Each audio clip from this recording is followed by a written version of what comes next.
Olá, meus amigos, Deus abençoe você em nome de Jesus. A bênção do Senhor está cada dia mais perto. Veja o que a justiça fez ao intimar esse pastor. Não podemos nos acovardar. Veja as palavras do pastor Silas Malafaia. Bem, se quiserem rasgar a Constituição, então me bota na cadeia. Igreja de Jesus e povo de Deus e líderes evangélicos, escuta o alerta que eu estou dando. Se os senhores se acovardarem, se os senhores tiverem medo de processo, tiverem medo de cadeia, se preparem que amanhã... Após toda a polêmica que ocorreu no estado da Bahia, onde um pastor foi denunciado ao Ministério Público por ter falado algo em um culto que está ligado diretamente às suas convicções religiosas, ele foi obrigado a se retratar perante a sua igreja durante os cultos devido ao que falou no dia 30 de julho aos fiéis. Mas como a liberdade religiosa está amparada pela Constituição, o pastor Silas Malafaia não se calou e fez uma convocação para que todos os pastores do Brasil falassem sobre o assunto no próximo culto. Sempre muito usado por Deus e lutando pelos direitos dos cristãos, ele cumpriu o que disse e ainda fez um grande alerta ao povo de Deus. Recomendamos que você assista esse vídeo até o final, pois tudo o que ele falou, infelizmente, está acontecendo no meio dos cristãos atualmente. Confira o vídeo. E eu fiz uma convocação em um vídeo para tudo que é pastor nesse país, hoje de manhã ou à noite, falar sobre pecados sexuais. O que a Bíblia diz? Eu recebi respostas de muitos pastores dizendo, tô nessa. Porque se a gente se calar, amanhã esses caras vão querer dizer o que um pastor tem que pregar dentro da igreja. Nós estamos vendo um momento muito perigoso no nosso país. E Deus não me levantou como uma voz profética para eu me calar diante dessas aberrações. Se nos calarmos e nos amedrontarmos, essa gente vai querer determinar o que um pastor fala dentro da igreja. Aqui é que está o perigo. O artigo 5º da Constituição é cláusula pétrea. O que significa isso? Você muda a Constituição, mas não pode mudar o artigo 5º. Fala das garantias individuais. Não muda. Você muda vários artigos da Constituição. Se eu não estou enganado, são 5 artigos, ou 4 ou 5, que são cláusula pétrea. A federação, a eleição, não muda. Muda a Constituição, mas não pode mudar. Ok? O que a Constituição me ampara para o culto? Vamos lá, vamos começar. O artigo 4, põe aí. Tá? Aqui é o artigo 5º. Tá? Que é o caput, não é? Do artigo.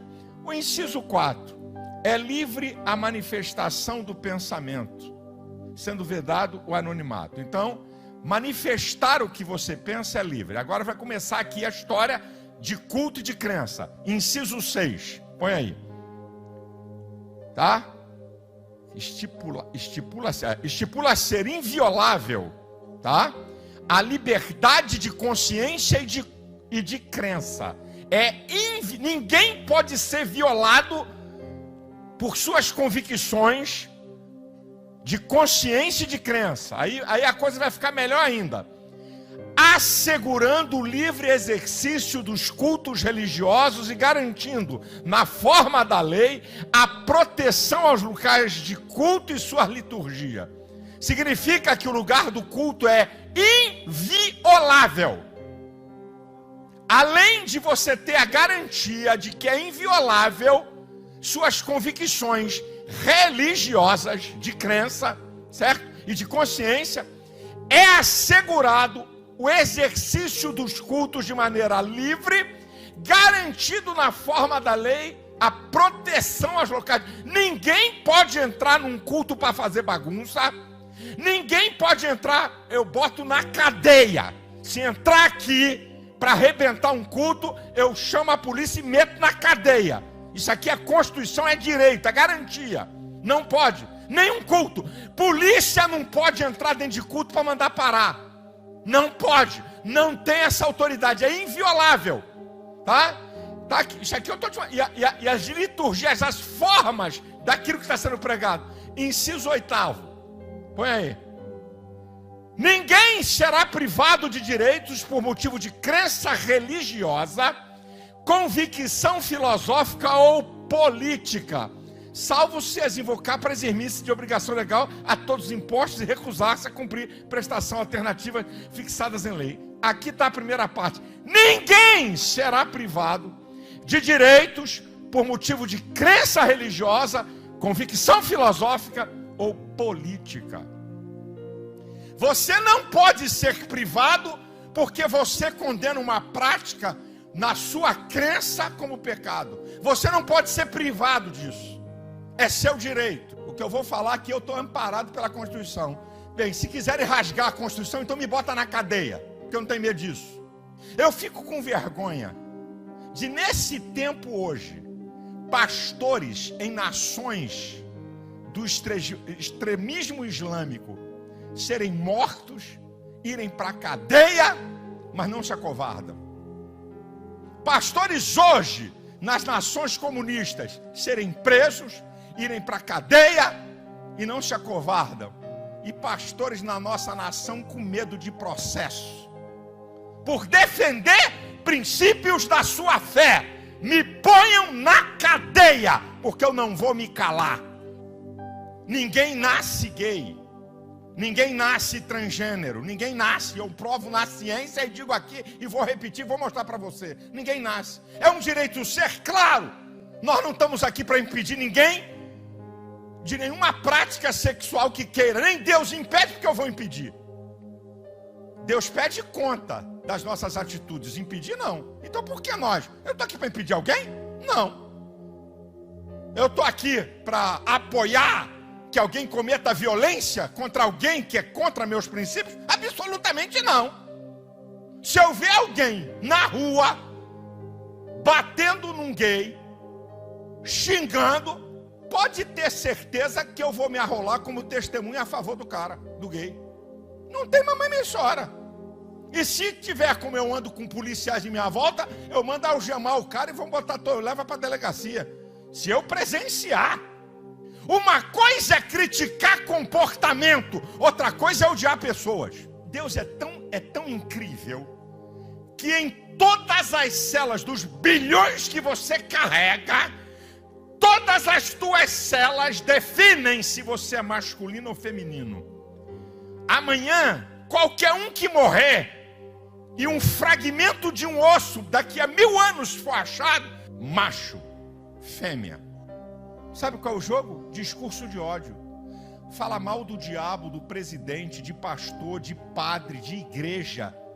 Fala mal de quem? De político, de quem você quiser. Mas se tocar em ativismo gay, você é homofóbico. E os crentes, lamento dizer, tem que dizer, é um negócio tão diabólico que eles preferem dar crédito a uma ideologia do que a palavra de Deus. Ficam cegos. O meu povo foi destruído porque lhe faltou conhecimento. Não querem conhecer, não querem entender e fazem parte de um jogo político nojento que destrói os valores daquilo que nós temos como a palavra de Deus para a nossa vida. Aí eu vi um cara dizer, mas pastor, eu vi... Pastor, o senhor não leva mal, Jesus, eu não vejo Jesus, nunca falou nada contra a prática homossexual, Jesus é amor. Eu falei, filha, porque você não conhece nada de Bíblia. Porque se você conhecesse Bíblia, não está falando dessa arneira. Então eu vou te provar o que Jesus falou. É mais do que você imagina. Em Marcos capítulo 10, do versículo 6 ao 9, Jesus ratifica o que Deus fala na criação. Porque desde o princípio Deus fez macho e fêmea. Deixará o homem seu pai e sua mãe, e unir-se a sua mulher, e serão ambos uma só carne. Como é que Jesus apoia relações homossexuais? Aonde? Jesus está falando que a única relação sexual aprovada é no casamento e a relação heterossexual. Se não tivesse esse texto na Bíblia, eu podia dizer, o negócio está ficou meio encardido. Mas Deus não deixa nada aberto. Você pode praticar, e quem quiser praticar, pratica o que quiser. Meu querido, a questão de relações ilícitas, a Bíblia é clara. Não erreis, nem os devassos, nem os idólatras, nem os adúlteros, nem os efeminados, nem os sodomitas, nem os ladrões, nem os avarentos, amam o dinheiro, nem os bêbados, nem os maldizentes, nem os roubadores herdarão o reino de Deus. A lista que está aqui não é só de pecados da área sexual. E também não é só a questão de relações entre homem com homem, mulher com mulher. Mas o apóstolo Paulo está dizendo, não se enganem. Não se enganem. Ele está dizendo aqui. E aí o versículo 11 é muito lindo. Põe aí o versículo 11. E é o que alguns têm sido, mas haveis sido lavados, mas haveis sido santificados, mas haveis sido justificados, em nome do Senhor Jesus e pelo Espírito nosso Deus. Jesus Cristo liberta o homem de todos esses comportamentos. Por que caiu? Por que diminuiu o número de fumantes? Por quê? Porque não há reforço para o comportamento. O cigarro patrocinava o esporte. Então proibiram a propaganda. Quando não há reforço de comportamento, cai. O ser humano vive de modelos de imitação. Se você reforçar qualquer tipo de comportamento, o ser humano vai. Aí você pergunta, mas pastor, por quê? Por que essa questão dessas relações ilícitas? Por quê? Porque o homem envereda por um caminho totalmente contrário à sua natureza. Vamos aqui ler Romanos capítulo 1, do versículo 24 ao 28. Vamos ler? Por isso também Deus os entregou às cobiças, concupiscência cobiças, dos seus corações, a imundícia, para desonrarem seus corpos entre si. Versículo 25. Pois mudaram a verdade de Deus em mentira, e honraram e serviram mais a criatura do que o Criador, que é bendito eternamente. Amém. 26. Por isso, Deus os abandonou às paixões infames, porque até suas mulheres mudaram o uso natural no contrário à natureza. 27.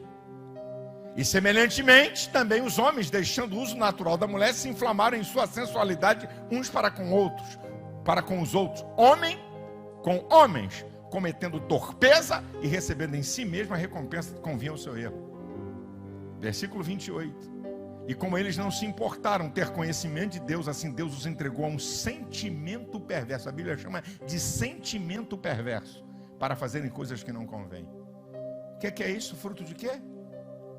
Do desprezo de Deus, do conhecimento de Deus. Deus entregou os homens a paixões infames, como diz a Bíblia, e eu creio na Bíblia, e eu estou falando aqui segundo a minha crença, respaldado pela Constituição, artigo 5º, inciso 6 e 8. Chupa essa manga quem não gostar. Igreja de Jesus e povo de Deus e líderes evangélicos, escuta o alerta que eu estou dando. Não sou único, mas sou uma voz profética nessa nação. Se os senhores se acovardarem, se os senhores tiverem medo de processo, tiverem medo de cadeia, se preparem que amanhã vão estar aqui dentro da igreja dizendo o que é que você pode fazer ou não e querendo obrigar pastor a fazer casamento gay. Mas eu quero dizer aqui, em alto e bom som, seja Ministério Público, seja Justiça, seja quem quiser que seja, se quiserem colocar uma lei nesse país que interfere com a lei maior que é a palavra de Deus, fique certo que eu não me submeto a leis esdrúxulas que contrariam os princípios da palavra do Senhor. Se amanhã quiser botar na cadeia quem prega o evangelho, então eu vou me botar na cadeia. Se amanhã quiser botar na cadeia pastor que não pode falar sobre práticas sexuais ilícitas, então vão ter que me botar na cadeia. Eu não vou me calar, mas tem uma coisa, a história vai dizer assim, olha, tem uma meia dúzia de doido que passou por aqui, que não se encurvou ao pecado, não teve medo de homem, e eu quero declarar o que está em Hebreus 13:6. Por isso, ousemos com confiança dizer: o Senhor é o meu ajudador, não temerei o que me possa fazer o homem. Se os crentes hoje das nações islâmicas viessem aqui ficariam com vergonha de crentes e de pastores de serem tão covardes, omissos e não terem convicção da sua fé. Bem-aventurados sois vós quando vocês forem injuriados, quando vocês forem perseguidos e quando mentindo disserem todo mal contra vós por minha causa. Exultai, alegrai-vos, porque grande é o vosso galardão nos céus, porque assim perseguiram os profetas antes de vós. Que igreja é essa? Que igreja é essa? Que povo de Deus é esse que se encurva ao pecado e admite o pecado na igreja? Tem pastor que não fala contra o pecado, que não quer perder gente. E gente já saiu daqui para igrejas que é só love, só love, só love, só love. Onde é que está a doutrina de pecado? Eles não pregam. Onde é que está a doutrina de santificação? Eles não pregam. Que evangelho é esse? O Cristo de amor, no evangelho de Mateus, falou mais sobre o inferno do que sobre o céu. O Deus de amor, longanimidade, benignidade, de compaixão, é o Deus de justiça que vai botar a gente no inferno. Quando eu vejo alguém meter o pau incomodado com o que eu falo, eu digo, eu estou no caminho certo, eu estou na rota certa.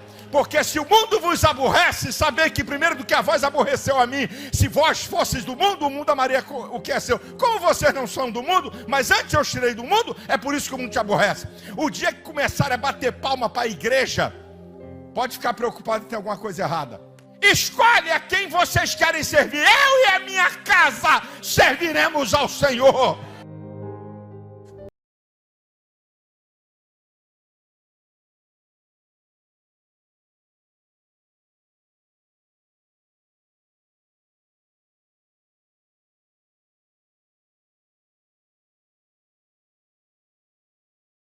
Temos que se manter firme na presença do Senhor, porque a cada dia o cerco está se fechando e a vinda do Senhor está próxima.